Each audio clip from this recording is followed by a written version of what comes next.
package zero deposit, zero bayaran muka untuk Proton Saga baru version 1.5 MC3. Kita buka package mampu milik ini untuk customer-customer agar dipermudahkan urusan pembelian Proton Saga baru ni. Sebab kita faham tak semua customer mampu untuk bayar 10% down payment, lebih kurang RM4,000 ke RM5,000.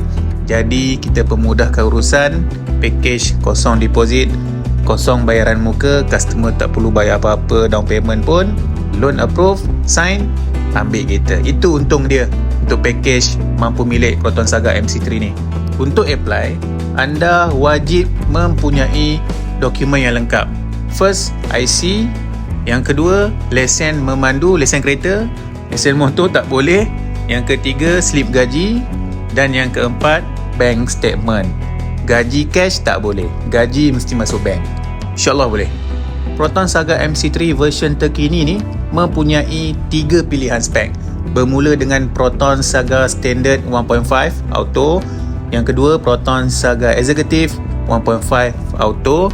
Dan yang full spec, Proton Saga Premium 1.5 CVT Auto.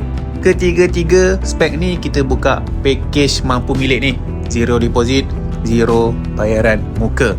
Anda ambil kereta anda hari ni, tak perlu bayar apa-apa deposit ataupun down payment.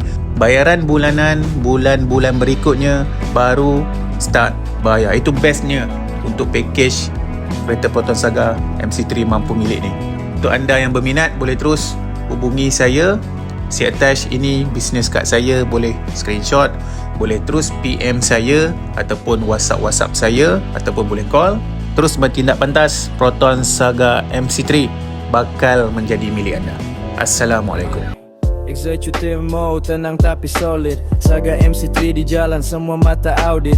Bukan nak riuh tapi classy bergerak. Saga eksekutif masuk, terus bagi impak.